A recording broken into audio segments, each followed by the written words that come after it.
Bismillahirrahmanirrahim. Assalamualaikum warahmatullahi wabarakatuh.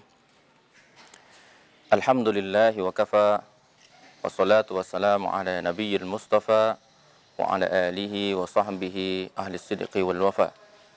Asyhadu an la ilaha illallah wahdahu la syarika lah wa asyhadu anna Muhammadan abduhu wa rasuluh la nabiyya wa la rasula ba'dah. Allahumma arinal haqqa haqqa warzuqna ittiba'ah wa arinal batila batila warzuqna ijtinabah. Pemirsa kajian Islam rahimakumullah. Alhamdulillahi rabbil alamin.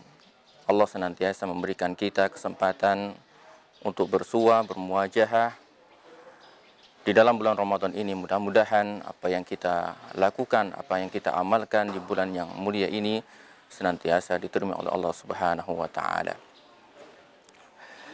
Allah Subhanahu wa taala mengamanahkan kepada kita sebagai manusia untuk mengelola, untuk memberdayakan alam raya ini, serta sekaligus memelihara apa yang ada di lingkungan kita.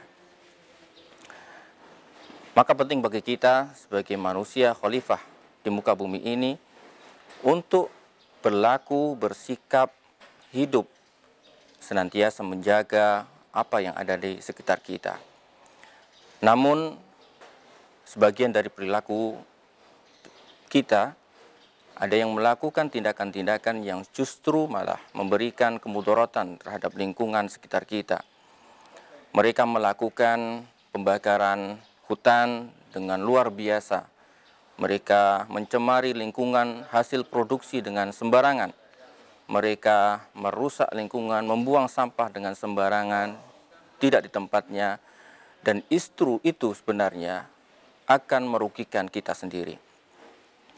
Allah Subhanahu wa taala telah mengingatkan kepada kita melalui firman-Nya dalam surat Ar-Rum ayat 41. A'udzubillahi minasyaitonirrajim. Bismillahirrahmanirrahim.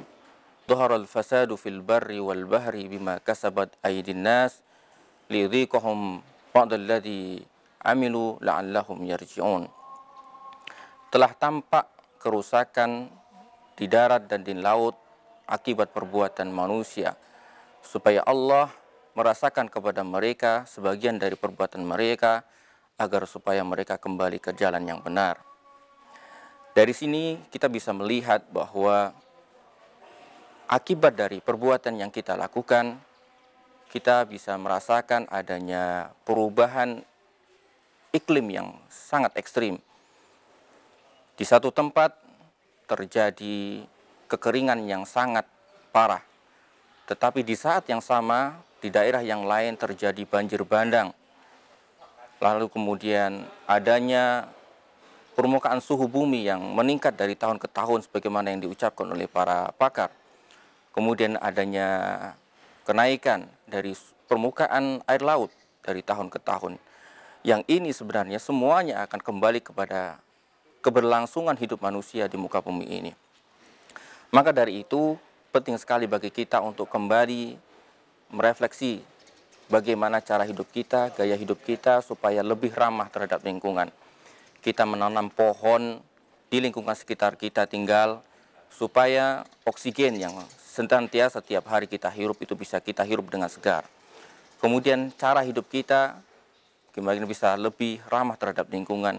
Kita gunakan alat-alat yang mungkin lebih ramah lingkungan dibandingkan alat-alat semisal bahan-bahan yang terbuat dari plastik yang itu sulit terurai di tanah, yang itu mari kita coba untuk kita tinggalkan. Karena Allah Subhanahu wa taala melalui nabinya memberikan pesan dan peringatan kepada kita semuanya, ma min muslimin gharasa gharasan fa akala minhu insanun aw dabatun illa kana lahu bihi shadaqah. Muslim siapa saja yang dia menanam tanaman lalu kemudian dimakan oleh manusia atau hewan, maka niscaya Allah akan mencatatnya sebagai amal sedekah. Dari sini kita bisa menyimpulkan bahwa Islam dengan keramahan lingkungan hidup itu sangat dekat sekali, dan Allah Subhanahu wa taala sebagaimana Rasulullah SAW memberikan pesan yang besar kepada kita semuanya untuk memperhatikan dan menjaga lingkungan hidup kita, karena Yusuf Al-Qaradawi juga di dalam bukunya Ri'ayatul Bi'ah fi Syariatil Islam menyampaikan bahwa hakikatnya seseorang yang menjaga lingkungannya, seseorang yang menjaga alam raya ini, bumi yang kita tinggali ini, sebenarnya sama dengan menjaga jiwa dan juga menjaga lingkungan atau menjaga nasabnya. Kenapa demikian? Karena sejatinya manusia apabila merusak lingkungannya, lantas terjadi bencana yang besar, maka tentu bencana ini akan mengancam jiwa manusia. Jika lingkungan alam ini rusak, jika alam raya ini terjadi pencemaran yang luar biasa, maka sejatinya akibat yang akan ditanggung itu oleh keturunan yang akan hidup di masa yang akan datang.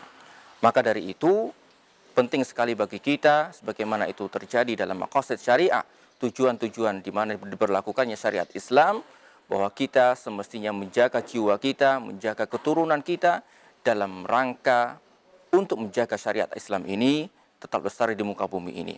Maka dari itu, perlu bagi kita untuk mengubah gaya hidup kita supaya lebih ramah lingkungan dan bisa kita menjaga lingkungan kita dengan sebaik-baiknya, dan ini merupakan bekal bagi generasi yang hidup di masa yang akan datang.